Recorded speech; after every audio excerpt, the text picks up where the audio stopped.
नमस्कार मैत्रिणींनो, आज आपण बाप्पाला आवडणारे तळणीचे मोदक जे आहेत ते कशा पद्धतीने बनवायचे आहेत ते बघणार आहोत।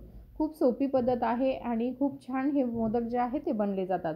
चला तर मग आपण व्हिडिओला सुरुवात करूया की तळणीचे मोदक जे आहे ते कशा पद्धतीने बनवायचे आहेत ते बघणार आहोत। खूप साऱ्या प्रकारचे मोदक असतात, पण पहिले आपण काय बघणार आहोत, साधे तळणीचे मोदक आपण हे पहिले बघणार आहोत। काय होतं, ज्यावेळेस हे अगदी सोपे कुणालाही जमतील अशा पद्धतीने हे मोदक जे आहे ते बनवलेले आहेत। चला तर मग व्हिडिओला सुरुवात करूया। आता हे बघा, ज्यावेळेस आपण मोदक बनवतो त्यावेळेस आपल्याला काय करावं लागतं, व्यवस्थित सगळं साहित्य हे खूप कमी साहित्यामध्ये हे मोदक जे आहे ते बनले जातात। आता हे बघा, त्यासाठी आपण काय घेतलेलं आहे, खोबरं घेतलेलं आहे। खोबरं आपण बारीक करून घेतलेलं आहे, मिक्सरच्या भांड्यामध्ये बारीक केलेलं आहे। तुम्हाला जर आवडत असेल तर तुम्ही ते किसून घेतलं तरीही चालतं। यामध्ये आपण पिठी साखर घेतलेली आहे, ती पण आपण मिक्सरच्या भांड्यामध्ये बारीक करून घेतलेली आहे। आता हे दोन्ही जे साहित्य आहे आपण काय करणार आहोत, हे बघा, एक वाटी आपण खोबऱ्याचा किस घेतला तर यामध्ये आपल्याला काय घालायचं आहे, अर्धी वाटी साखर घालायची आहे। साखर आपल्या आवडीनुसार आपण कमी जास्त करू शकतो, पण जेवढं खोबरं घेतलं त्याच्या निम्मे आपण यामध्ये साखर घालणार आहोत। ते व्यवस्थित चांगलं आपल्याला मिक्स करून घ्यायचं। साखर आणि खोबरं जे आहे ते व्यवस्थित चांगलं मिक्स झालं पाहिजे। हे बघा, आता आपण हाताने व्यवस्थित मिक्स करून घेऊया। तुम्हाला पाहिजे असेल तर हे खोबरं जे आहे तुम्ही किसून पण घेऊ शकता, किंवा जे रेडीमेड डेसिकेटेड कोकोनट भेटतं तेही तुम्ही इथे वापरू शकता। आता यामध्ये तुम्हाला थोडीशी विलायची पावडर घालायची आहे। सुंठ किंवा विलायची पावडर तुम्ही यामध्ये घालू शकता। ते व्यवस्थित मिक्स करून घ्यायचं आहे। आणि आपण गव्हाचं पीठ जे आहे पोळीसाठी जे लाटतो, थोडंसं तेल आणि मीठ घालून जे गव्हाचं पीठ असतं रोजच्या पोळीसाठी बनवलेलं, तेच पीठ आपण इथे मळून घेतलेलं आहे आणि थोड्या वेळ आपण भिजत घातलेलं होतं। आता यामध्ये आपल्याला थोडंसं पीठ लावून, कोरडं पीठ लावून याचा व्यवस्थित गोळा तयार करून घ्यायचा।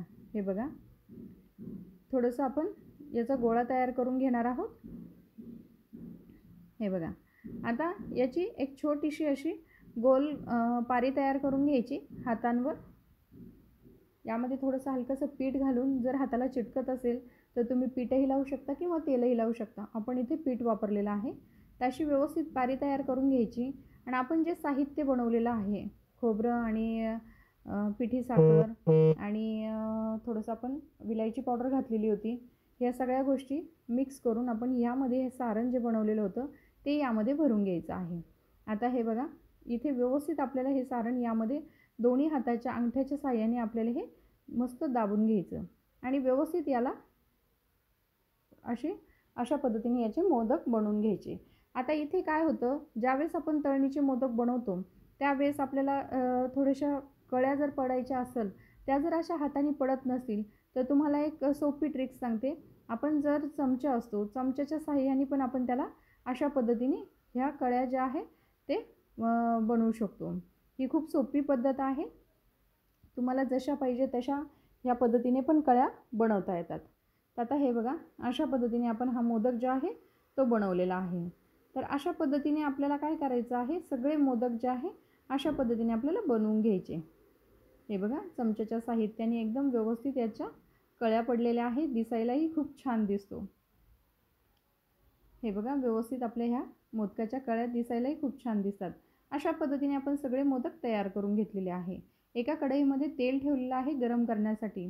तेल गरम झाल्यानंतर आपण काय करणार आहोत, पहिले एकच मोदक पहिले व्यवस्थित तळतो की नाही बघणार आहोत। तेल कसं आहे त्यावर आपण, तेल खूप तापलेलं तर नाही ना याचा आपल्याला अंदाज घेऊन त्यानंतर आपल्याला बाकीचे मोदक जे आहे ते तळून घ्यायचे आहे। आता हे बघा, तेल अगदी व्यवस्थित, खूप गरम पण नाही आणि खूप थंड पण नाही, तर व्यवस्थित तेल जे आहे आपलं तापलेलं आहे। तर अशा पद्धतीने आपल्याला हा मोदक तळून घेतलेला आहे।